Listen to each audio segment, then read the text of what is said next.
Hello students.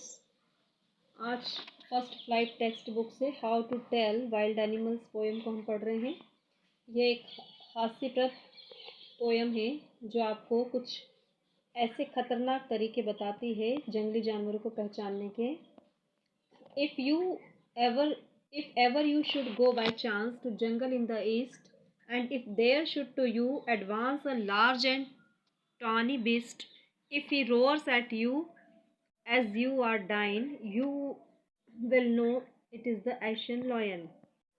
अब ये first stanza में पोएट क्या कह रहा है? If ever you should go by chance, यदि आपको बाय चांस संयोग से जो है पूरब के जंगलों की तरफ जाना हो, and if there should to you advance a large and tawny beast, और अगर वहाँ पर एक लंबा तथा भूरा पीले रंग का जानवर आपकी तरफ आगे बढ़े, if he roars at you as you are dying, और वह इतनी जोर से दहाड़े कि आप जैसे मरने को ही हो, you will know it is the Asian lion, तो आप जान जाएंगे कि वह एशियाई शेर है। अब यहाँ पे जो पोएट है उसने एशियाई शेर को जानने के लिए बहुत ही खतरनाक और हास्यपद तरीका बताया है यहाँ पर कि उसकी दहाड़ सुनकर ही आप मर जाएं तो समझिए कि आपका दम निकलने को हो, तो समझना है कि वो एशियाई शेर है। और if sometimes when roaming around a noble wild beast greets you with black stripes on a yellow ground, just notice if he eats you. This simple rule may help you learn the Bengal tiger to discern. अब आपको किसको पहचानना है? If sometimes when roaming round, अब यदि किसी समय भटकते हुए एक शाही जंगली जानवर यदि आपका अभिवादन करता है, आपको ग्रीट करता है, with black strips on A yellow ground, उसकी पीले शरीर के ऊपर काली काली धारियां हैं, just notice if he it's you, अब आप सिर्फ ये ध्यान रखिए कि कहीं वो आपको खा ना जाए। This simple rules may help you learn the Bengal tiger to discern, तो आप एक सरल सा नियम आपको ये ध्यान में रखना है कि वह आपका सामना जो है, आप किसको फेस कर रहे हैं? एक बंगाल टाइगर को आप फेस कर रहे हैं।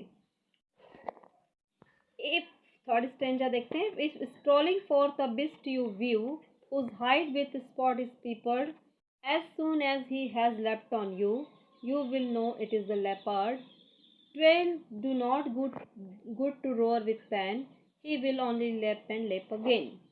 अब थर्ड स्टेंजा में देखते हैं कि यदि आप के आगे चहलकदमी करते हुए, स्ट्रोलिंग फोर चहल कदमी करते हुए एक आपको बिस्ट है ना, जंगली जानवर आपको दिखाई दे जाए, हुज हाइड विथ स्पॉट्स पीपर्ड, और जिसकी खाल जो है धब्बों से ढकी हुई हो, जिसकी खाल में से धब्बे जो है झांक रहे हो बाहर, as soon as he kept left on you, और वो आपके ऊपर छलांग लगा दे, आपके ऊपर चढ़ने लगे, you will know it is the leopard, अब आप जान जाएं कि ये क्या है? एक तेंदुआ है।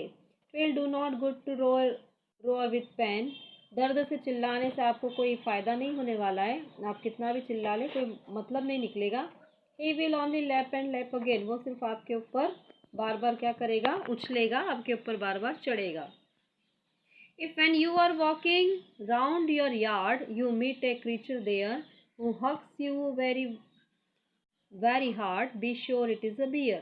If you have any doubts, I guess he will give you just one more caress. If you were walking round and yard, यदि आप अपने आंगन के आसपास घूम रहे हैं, अपने आंगन के चारों तरफ घूम रहे हैं, आसपास चहलकदमी कर रहे हैं, और यदि आपको कोई प्राणी मिल जाता है who hugs you very very hard, जो आपको बहुत मजबूती से आपके गले लग जाता है, आपको जकड़ लेता है, तो आप विश्वास करिए, निश्चित कर लीजिए कि वो ज़रूर भालू है। और if you have any doubts, I guess he will give just one more caress, अब जो है यदि आपको कोई डाउट है, अगर आपको ऐसा लगता है कि ये भालू है या नहीं, आपको कई दिमाग में संदेह आ रहा है, तो मेरा अनुमान है, मुझे ऐसा लगता है कि ही will give you just one मोर करेस, कि वो एक बार फिर आपके गले लग जाएगा, आपको और ज़्यादा ज़ोर से पकड़ लेगा, तब आपको पूरा यकीन हो जाएगा कि वो निश्चित तौर से भालू ही है। Though to distinguish beast of prey, a novice met nonplus, the crocodile you always may tell from the hyena thus, hyena come with merry smiles, but if they whip they are crocodile।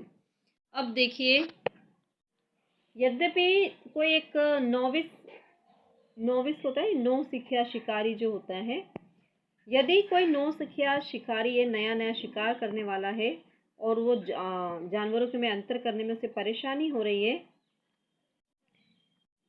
तो हो सकता है कि उसे कुछ शुरू में समस्या आती है एक नए व्यक्ति को जो शिकार करता है, परंतु एक लकड़बग्घा जो होता है और एक मगरमच्छ है, उसकी पहचान को हम कैसे समझ सकते हैं, यहाँ पे पोएट बता रहा है कि उन दोनों में क्या फ़र्क है। हाइना कम्स विथ वेरी स्माइल, जो लकड़बग्घा है वो बड़ा मुस्कुराते हुए बड़े ही अच्छे तरीके से आपके सामने पेश होगा, आनंदित मुस्कुराहट के साथ आपके सामने पेश होगा।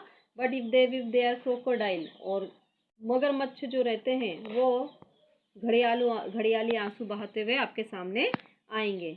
The true chameleon is small, a lizard sort of thing, he hasn't any ears at all and not a single wing. If there is nothing on the tree, is the chameleon you see. अब ये बात सही है कि चैमलॉन जो रहता है, गिरगिट जो होता है, वो वास्तव में एक छिपकली जैसा ही छोटा जीव होता है। ही hasn't any ears at all, उसके कोई कान भी नहीं होते, and not a single wing, और कोई उसका पंख भी नहीं होता है, एक भी पंख नहीं होता है। If there is nothing on the tree, और यदि आपको ऐसा कई बार पेड़ पर ऐसा देख कर लगता है कि कुछ भी नहीं है, और मतलब कुछ नज़र तो नहीं आ रहा है, परंतु उसके आकार जैसा कुछ नज़र आए, जैसा कि अभी आपको बताया है, छिपकली के आकार जैसा आपको कुछ नज़र आए, it is the chameleon you सी, तो वो निश्चित तौर से कौन है, गिरगिट होता है। तो ये जो पोयम, इंटरेस्टिंग पोयम थी, कॉर्लाइन वेल्स की, हमने पढ़ी। नेक्स्ट वीडियो में इसके क्वेश्चन आंसर्स देखेंगे। आज के लिए इतना, थैंक यू।